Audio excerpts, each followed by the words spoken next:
Merci et bienvenue dans ce module sur votre positionnement. Le positionnement, c'est comment est-ce que vous allez vous présenter par rapport à votre marché, comment vous allez vous spécialiser.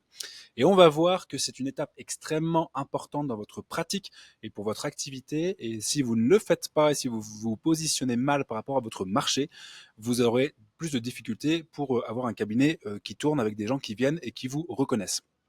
Donc, on va voir plusieurs étapes dans ce positionnement. On va voir pourquoi est-ce qu'il faut se positionner. On va voir pourquoi est-ce que ça fait peur de se positionner. Je sais que vous avez peur de vous positionner parce que j'ai eu peur également de me positionner. Et ensuite, on verra des critères de validation de votre positionnement. Donc, on va commencer sur pourquoi est-ce que c'est important de se positionner. Plusieurs choses. Tout d'abord, ça va vous permettre d'orienter vos efforts.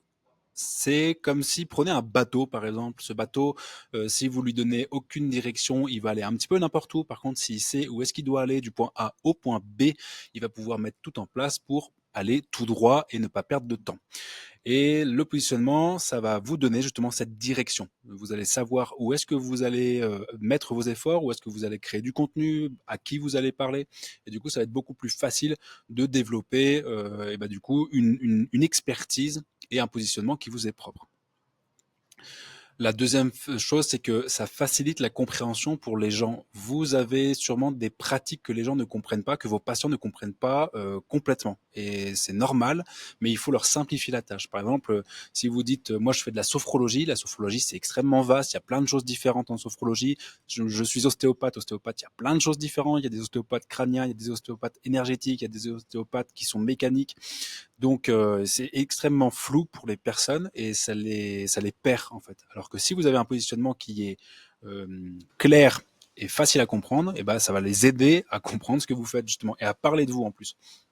Ça c'est sur le prochain point qui va améliorer le bouche à oreille.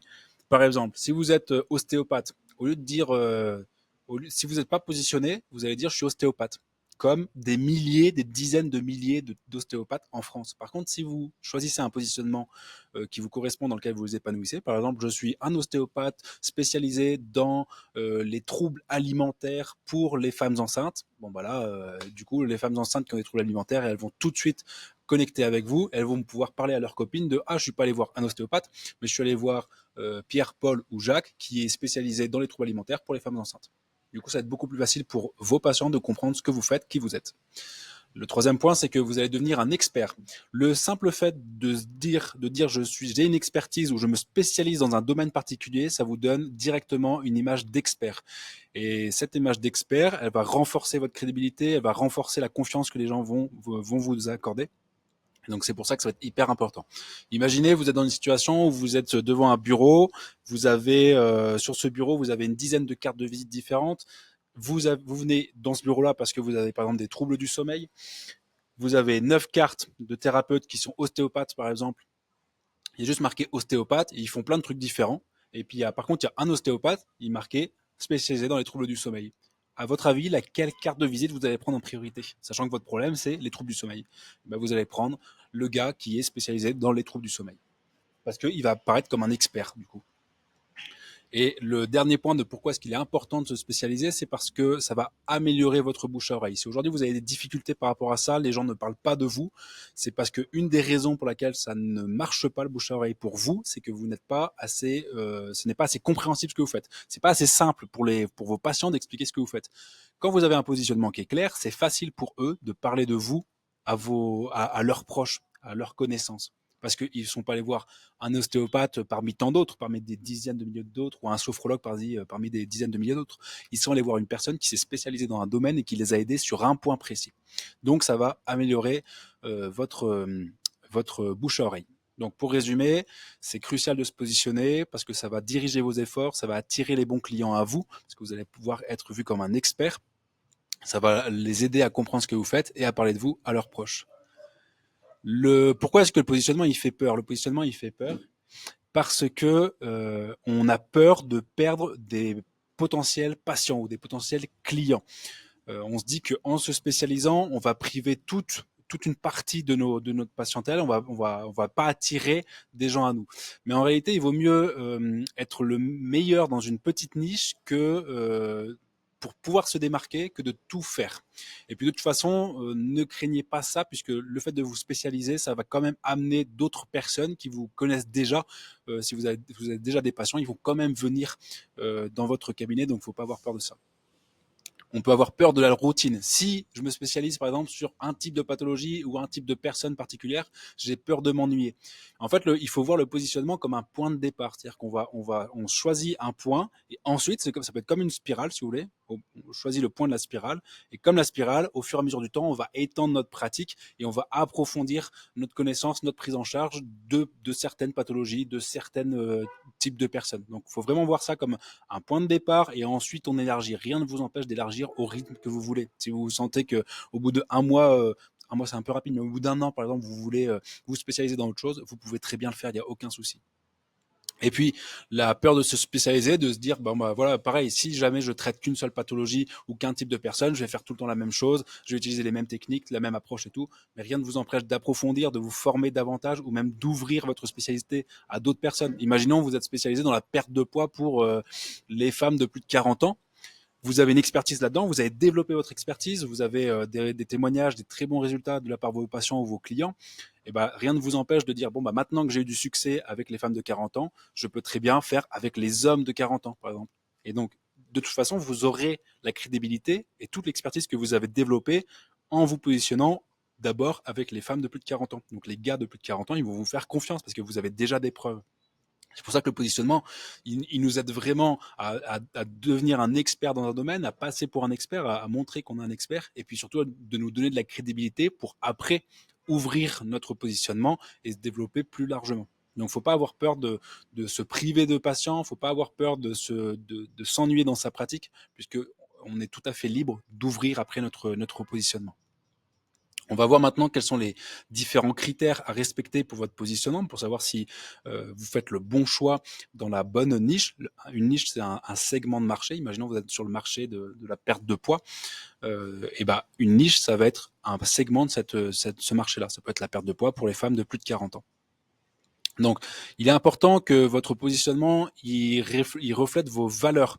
C'est-à-dire que si vous vous positionnez dans quelque chose que vous n'aimez pas, avec un public que vous n'aimez pas, avec des valeurs que vous n'aimez pas, vous n'arriverez pas à le tenir longtemps, vous paraîtrez faux, vous ne serez pas aligné dans votre pratique et vous serez malheureux dans votre cabinet. Donc ça, c'est important de respecter cette première chose-là. Deuxième chose, c'est euh, votre lieu de pratique et votre manière d'exercer doit correspondre avec votre positionnement. Si, par exemple, vous voulez prendre en charge les marins pêcheurs, imaginons, mais que vous habitez en Auvergne, ça va être délicat pour le coup. C'est un peu con comme exemple, mais c'est ça en fait qui va se passer, quoi. Donc il faut que votre lieu et votre manière d'exercer correspondent à votre positionnement. Il faut également qu'il y ait suffisamment de potentiel patient. Si vous faites les marins pêcheurs toujours, et que en France, je sais pas combien il y a de marins pêcheurs, mais il ne doit pas y en avoir énormément, vous serez limité dans votre choix de positionnement. Donc réfléchissez à ça, à combien de personnes potentielles je peux toucher dans mon positionnement. Deuxième critère, il faut que vous atteigniez un positionnement qui soit dur, dans le sens, il faut que ça soit le problème que vous traitez pour vos patients, il faut qu'il soit douloureux, il faut qu'il soit urgent, il faut qu'il soit reconnu par vos patients. Un exemple un mauvais positionnement, un exemple de mauvais positionnement, ça serait par exemple, je veux cibler les personnes qui ont le nez qui coule. Voilà. Voilà. Je me spécialise dans les personnes qui ont le nez qui coule. Est-ce que c'est un problème qui est douloureux pour les personnes? Bon, mis à part si vraiment le mec il pisse du nez, mais sinon non. Est-ce que c'est urgent? Pas tant que ça. Et est-ce que c'est reconnu comme problème? Est-ce que en vrai ils s'en foutent un petit peu? Donc ça c'est un mauvais positionnement. Par contre, une personne qui a des sciatiques vraiment très fortes, des douleurs dans le bas du dos, lombaire, sciatique, tout ça peut être très douloureuse. C'est douloureux, c'est urgent parce que la personne elle peut plus vivre avec ces douleurs-là parce que c'est vraiment extrêmement douloureux. En plus, c'est reconnu, elle sait qu'elle a un problème, elle sait qu'elle doit trouver des solutions et elle sait qu'elle peut pas continuer à vivre comme ça. Donc ça, c'est un bon positionnement, par exemple. Donc, le problème que vous ciblez est-il assez important pour vos patients? Est-ce que, par exemple, il les empêche de dormir? Est-ce qu'il les stresse tous les jours? Est-ce qu'ils y pensent à chaque fois en se levant? Voilà, faut vraiment que ça soit important pour eux. Est-ce qu'il est urgent de résoudre ce problème-là? Parce que si les patients peuvent attendre 1 an avant d'être pris en charge, pourquoi est-ce qu'ils viendraient dans votre cabinet? Pourquoi est-ce qu'ils viendraient prendre rendez-vous avec vous alors que vous leur mettez la solution en face? Mais ils n'en ont pas besoin maintenant, donc ils peuvent très bien attendre. Donc ça, c'est pas bon pour nous. Il faut vraiment que ça soit urgent. Ensuite, il faut que ça soit reconnu.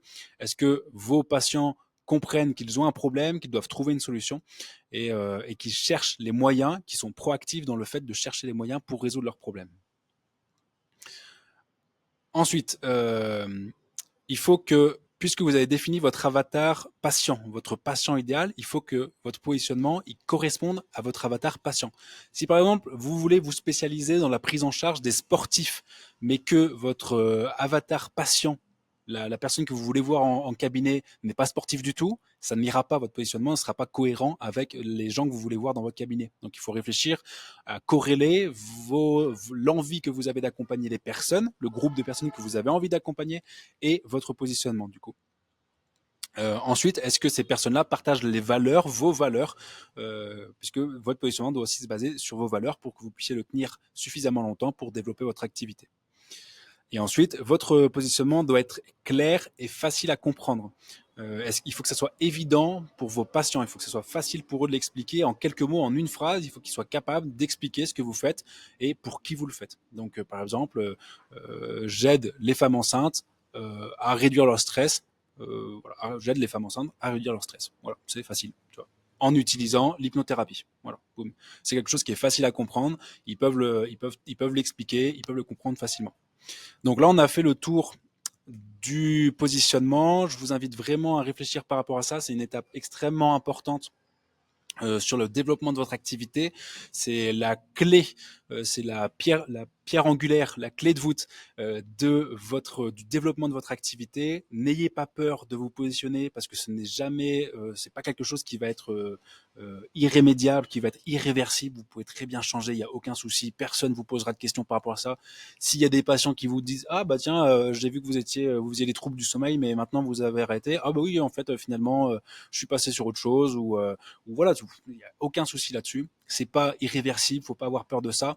Il faut vraiment voir ça comme le point de départ d'une spirale qui va grandir de plus en plus et qui va vous apporter de plus en plus d'opportunités dans votre travail, dans votre vie professionnelle, dans votre épanouissement professionnel et dans la prise en charge de vos patients. Pourquoi dans la prise en charge de vos patients? Parce que si vous vous spécialisez, si vous spécialisez dans votre positionnement, vous allez pouvoir apporter beaucoup plus de valeur à un type de personne, à un groupe de personnes, à une pathologie particulière, à une prise en charge particulière. Alors que si vous faites tout, vous n'allez pas pouvoir mettre autant d'efforts que sur juste un angle, un segment.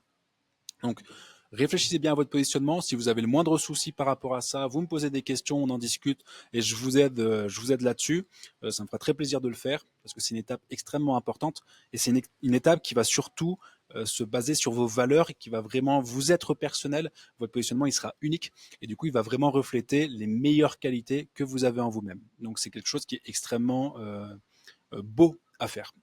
Je vous remercie de regarder la vidéo. Si vous avez la moindre question, vous me demandez. Et puis, on se voit bientôt. Ciao!